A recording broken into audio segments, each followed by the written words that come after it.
Module 15, Digital Text Corpora Part 2. So in this module also we are going to describe some more English corpora as well as corpora in some other languages which have been developed and used by us in different ways. Here we will discuss about the formation, about the British National Corpus, the BNC Baby, American National Corpus, Bank of English, Croatian National Corpus, English Norwegian Parallel Corpus, and International Corpus of English. We emphasize on those because these are very prominent language corpora and have tremendous significance and impact in the whole enterprise of corpora generation. One should clearly understand here is that the generation of text corpora is not confined to a few widely privileged languages like English, French, German, or Spanish. In fact, many less known and unprivileged languages also come up with corpora of various types for public access. This makes it possible to find out corpora of various types in most advanced languages as well as in less resourced, less advanced languages. So digital corpora are already developed in almost all the languages, barring a few, which are yet to come with an opportunity for developing the facilities of computer technology as used by most others. In India, for instance, the languages that have already developed corpora of some or other type in digital form or are in the process of developing these are including Assamese, Bangla, Bodo, Gujarati, Hindi, Indian English, Kannada, Kashmiri, Konkani, Malala, Manipuri, Marathi, Nepali, Odia, Punjabi, Sanskrit, Sindhi, Tamil, Telugu, Urdu, and others. So almost similar efforts are being made for a few dialects used in Indian subcontinent. So we'll also try to discuss, to refer to some of them, if possible, within this module to show how the whole enterprise is going on. First, we'll discuss the British National Corpus. The British National Corpus is a very large corpus of modern English texts. It contains 100 million of words of representative samples of both written and spoken English from a wide variety of text types and disciplines. It is systematically designed to represent much wider cross-sections of the current British English, which is reflected both in spoken and written practices of the native speakers. So British National Corpus contains texts produced only by British national speakers or native British speakers. This corpus building activities are carried out and managed by a consortium built with direct industrial involvement and academic collaboration. The project is led by Oxford University Press with participation of a large majority of dictionary publishers in England, Addison, Wellesley, Longman, then Kingfishers and Chambers, and many others. And it's also, the project is funded by Science and Engineering Council and Development of Trade and Industry under the program of Joint Framework of Information Technology. The first work of building corpus began in 1991 and the phase completed in 1994. The general release of this corpus was made in 1995 for researchers. The BNC represents a wide range of modern British English texts. The written part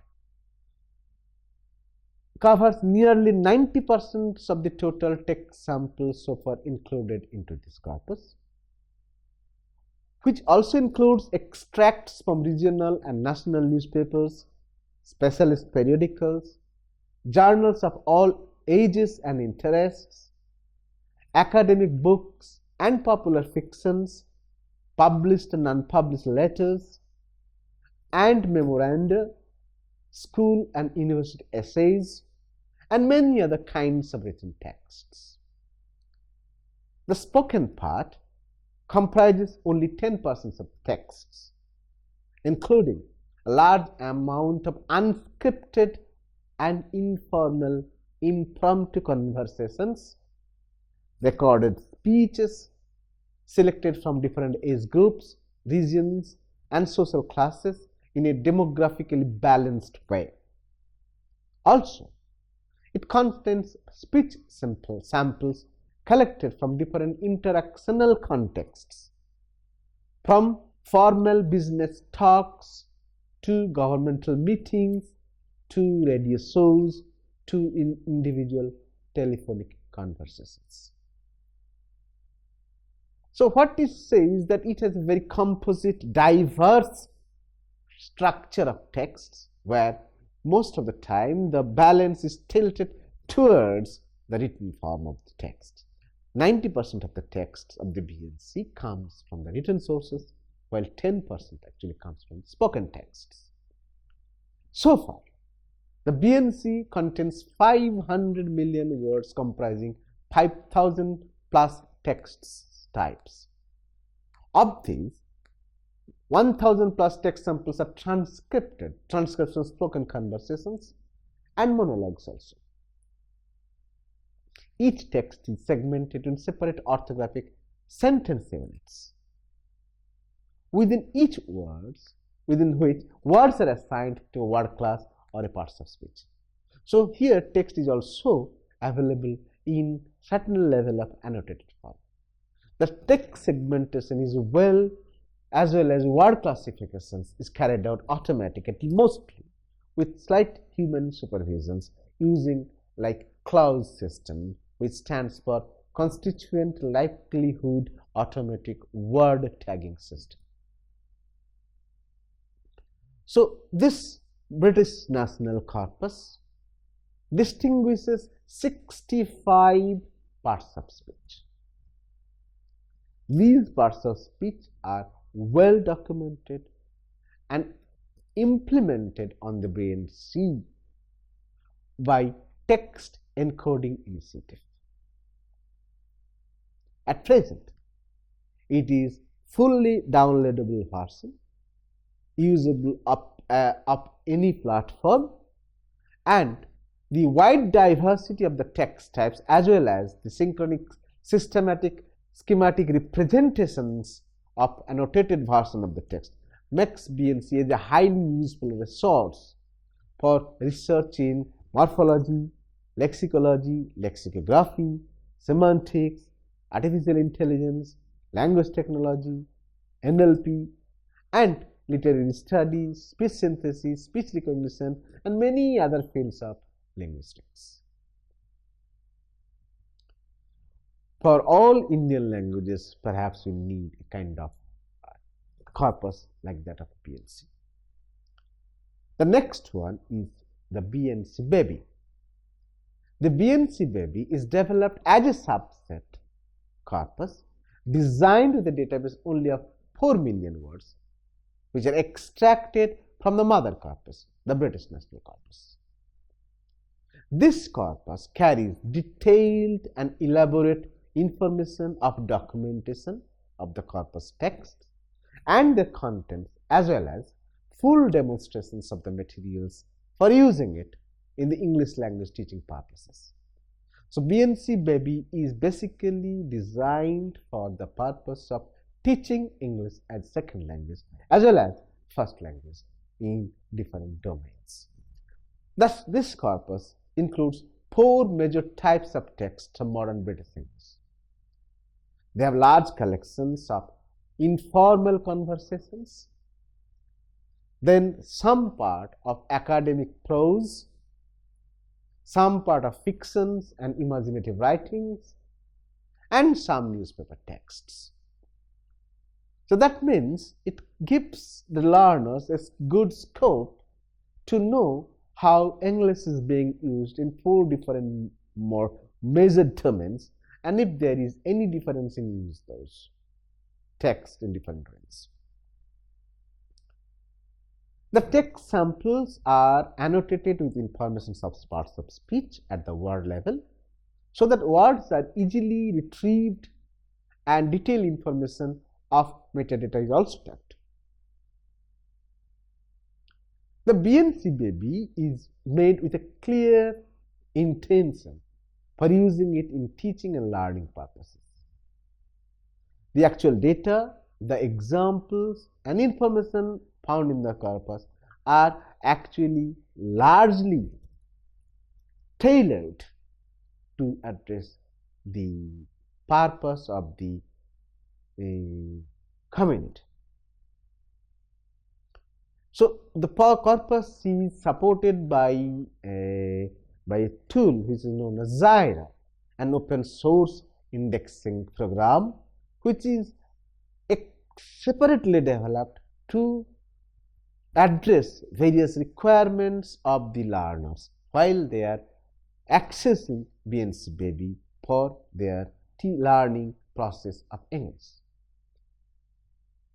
So this software helps them to access data, to utilize data, to manipulate data in all possible ways to address their various requirements.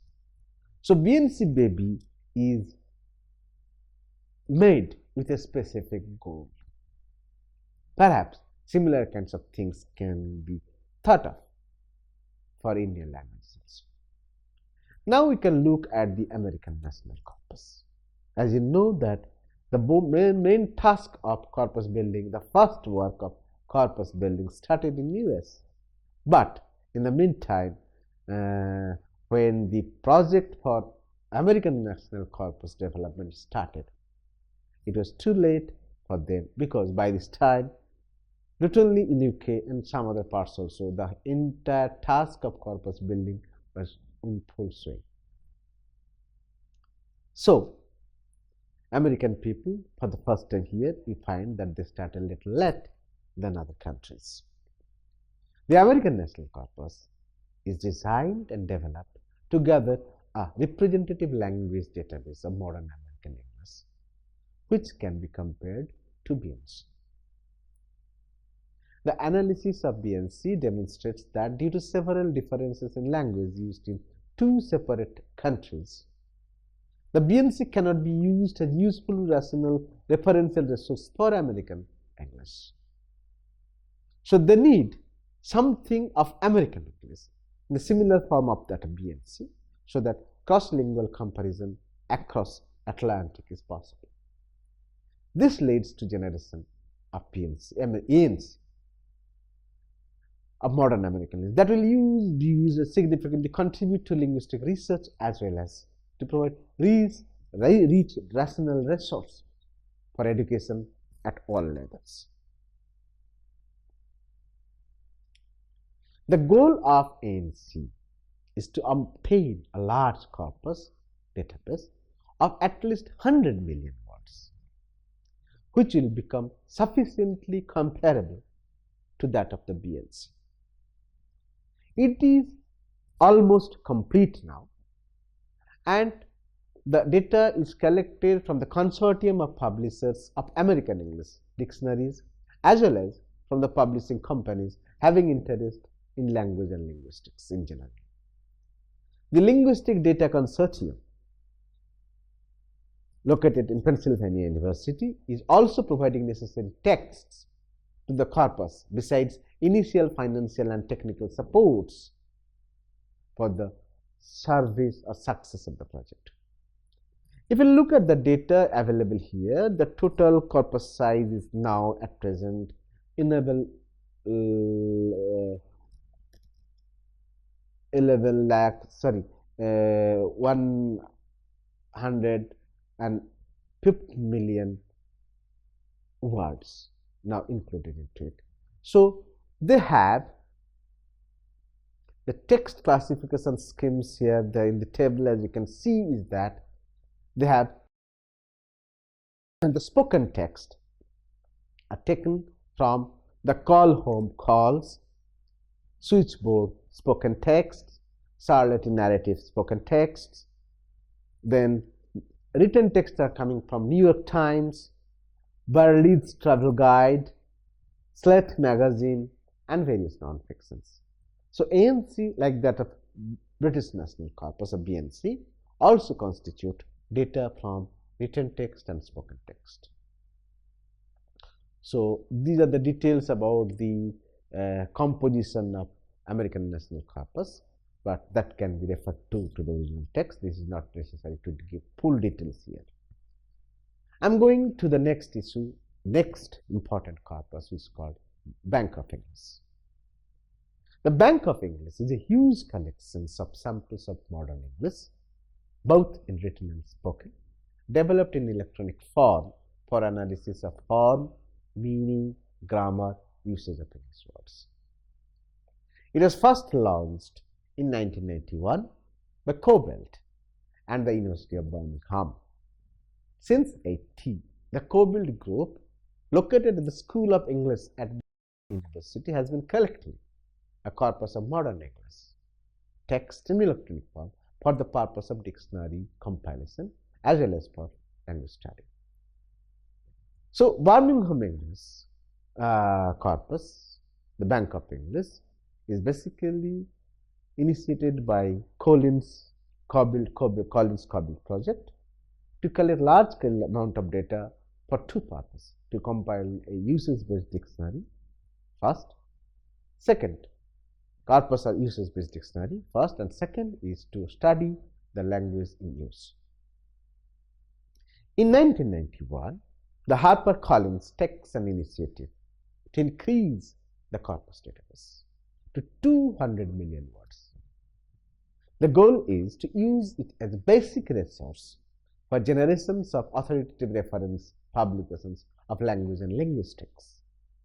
In 2002, the latest release of the corpus accounts 450 million words, with a provision for future growth also with new text. The research activities of the Cobalt Group shows that the large samples of texts are indeed indispensable for authentic linguistic studies in English. Since the vocabulary is extraordinarily varied and large, over 500,000 different words are there in the Bank of English. Besides, there are various varieties of current uses of English words based on the country of use of English. In order to draw statistically reliable conclusions from computerized analysis of corpora, language researchers need adequate databases and text samples for multiple varieties of tasks under their disposals. So, Bank of English is providing a large chunk of data for them for various linguistic studies and research into it. The Croatian National Corpus is made with a large language database comprising nearly 30 million words or contemporary text samples of Croatian language.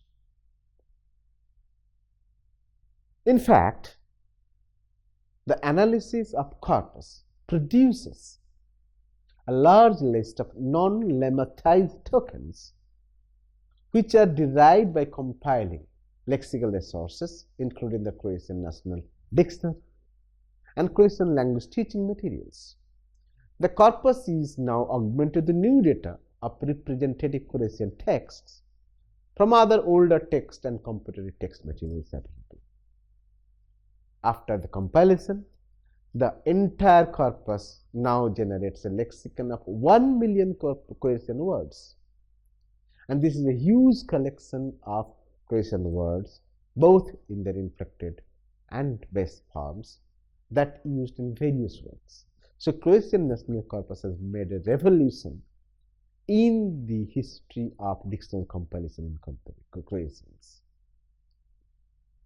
What happens? The people who are actually interested in the history of Croatian language, they are using this corpus to study the problems of orthographic, process of inflection derivation of words, development Croatian terminology, term banks, data banks, and others. The lexicography and lexicology people of Croatia and Croatian foreign language dictionaries, they are also using those for concordance, thesauri, dictionary compilation relating to term banks, neologisms, and many other things. So the people who are coming from the background of information technology also using those resources for indexing and searching the data, retrieving information about sense variations of words, using data for natural language processing, for computation analysis, also developing various tools for Croatian language technology. The corpus is treated as one of the fundamental research component in Croatian language because it is giving a huge scope for not only linguistic research but also for other related disciplines. The next is English-Norwegian parallel corpus. The English-Norwegian parallel corpus is developed in 1994. This contains original English texts and their Norwegian translations. This corpus is intended to be used as a general research tool, available for all types of applied and theoretical linguistic research and studies. In fact, this is an outcome of a cooperative project between the Institute of British and American Studies at the University of Oslo. The corpus at present has 4 major parts: original English text samples, their translation in Norwegians, and in the reverse way, Norwegian English text samples and their translation in English. Because of this unique compositions of this corpus, the text samples are maximally suitable for use in various ways. So this gives an opportunity to initiate translation studies from English to Norwegian and vice versa. Also, to make comparative studies based on comparable original texts in the 2 respective languages.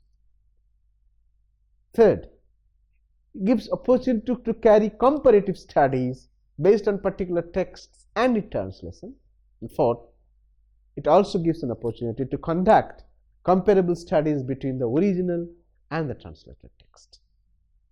So, this parallel corpus has got 10 to 15,000 words taken from the beginning of each text source, maybe for approximately 40 to 50 pages. The initial planning for 80 pairs of text is further extended in the course of the project. And at present, it is tagged using the Norwegian tagger and the HTML tagging mechanism. It is now aligned at the paragraph level, at the sentence level, even at the word level. And this is used for all kinds of annotations. So now it is both annotated and aligned and parallel corpus. The most important thing is that this is used as one of the most important resources for cross-lingual studies between Norwegian and English. Lastly, in this module, we will discuss a little about the international corpus of English. As you clearly know that English is being used across the globe, in different parts of the globe. Sometimes, somewhere it is as a first language, somewhere it is as a second language. So we come across many varieties of English. starting from the British variety to say Indian variety, Australian variety, New Zealand variety, Jamaican variety, Japanese variety, or South African varieties and Canadian varieties. We get several varieties in this. So it is imperative now, if it is available, that we can have a corpus where all the varieties are properly, adequately represented. We can make good studies to understand how English is actually evolving in different ways in different countries. So this is the basic goal which led to generation of International Corpus of English. So the compilation of International Corpus of English began in the year of 1990 with an aim for collecting text materials for comparative studies of English used worldwide. The project is the result of an effort to study the development of English as a first or a second language in some countries. For most of the participating countries, the ICE, International Corpus of English project, is the first systematic investigation to the national variety of English. The project includes several regional varieties or several teams from Canada, Australia, East Africa, Kenya and Tanzania, Great Britain, Hong Kong, India, Ireland, New Zealand, Philippines, Singapore, Sri Lanka and United States. The samples that are included in ILC begin from 1990. Our latter years, authors and speakers of the text belong to the age group to 18 and above, as well as educated through the medium of English. The precondition for selection of data providers is that they are either born in the country in whose corpus they are included or moved to other country at an early stage and received their education through the medium of English in that country. So the compositional structure of the ICE may be referred to the table given here. It can be something like that.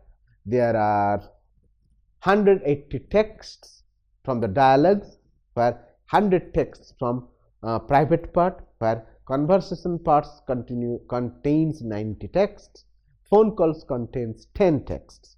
In the public domain, there are 80 texts, class sessions, lessons are 20, broadcast discussions are 20 texts, 10 texts from broadcast interviews, 10 texts from parliamentary debates, 10 texts from cross examinations, 10 texts from business transactions.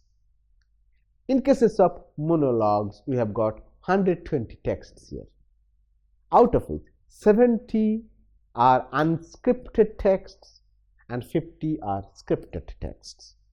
Within unscripted text, we have got 20 texts from commentaries, 30 texts from unscripted speeches, 10 texts from demonstrations, and 10 texts from legal presentations. Within the scripted texts, 20 texts from broadcast news, 20 texts from broadcast talks, and 10 texts from non-broadcast talks. The corpus contains samples of speech of writing and writing, both from male and female members, covering wide range of age groups. The proportions of texts are, however, not a true representative of the proportions of population as a whole. For instance, the number of female data providers is not adequately represented in some professions such as politics, law, and administrations. Due to these reasons, however, the ILC has failed to produce the equal amounts of discourse from most of these fields. Furthermore, the informants coming from different age groups are not equally represented with regard to the students and academic contents.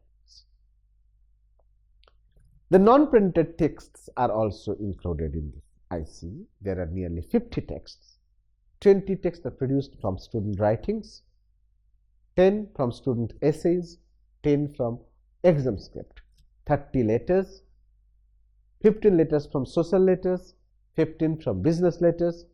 In the printed text part, there are 150 texts from printed text, 40 academic texts, 10 humanities, 10 social sciences, 10 natural sciences, and 10 technology. Popular texts are 40, humanities 10, social science 10, natural science 10, and technology 10. Reporters' texts were 20, mostly press reports. Instructional texts were 20, 10 from administrative and 10 from skills and hobbies. Persuasive texts or editorial texts were 10 and creative texts were 20, that is novels. So this is the composition of ICE, which has been developed in a well-defined way. And the most important part of ICE is that all the parts of English are now complete and released for public access. These are comprised with 1 million word database of contemporary English used in each individual country. The corpora are fully parsed and carries with large number of syntactic trees also. With the retrieval software tagged with it, it becomes a good resource to study English used all across the world. The final composite form of ICE provides an authentic material for all kinds of contrastive analysis research. Besides, the recorded spoken texts, the speech sounds are also used for training purposes. It is also used for purpose of speech recognition, language identification, and various other speech technology works. So here, to conclude, let us say that all these activities of corpus generation that we have discussed in these two modules is only a tip of the iceberg. It gives only a very limited information about the vast work that is going on across the globe about corpus generation. The basic realization is that after the introduction of computer in collection and generation of text, language texts in digital form, corpus building task is no more confined to a few agencies or organizations. Anybody and everybody across globe, without any more rigorous financial obligations or technical obligations, can develop a corpus. So therefore, it is no more longer a privilege for a few to do it. Anybody can do that. Anybody can do that, any part of the country, with the help of a computer. Of course, the intellectual imports as well as the corpus designing principles remain as important as ever from the early days of corpus generation. The work of corpus generation can be carried out, and it is in fact being done. So the basic practicalities of assembling large corpora have become is less daunting task nowadays. Anybody can do that. Thus, along with a vast, large corpora that is being developed at the institutional level, we can come across many more small corpora that are being developed at individual level for specific purposes.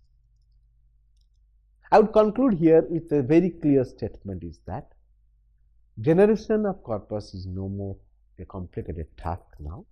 With a computer, one can develop good amount of data for their respective individualized or personalized research work. So corpus of different types, corpus of different make are now available for us. This is a huge area, huge domain, lot of varieties. These two modules have tried to give only some glimpses about the huge enterprise that is going on in corpus generation. Thank you.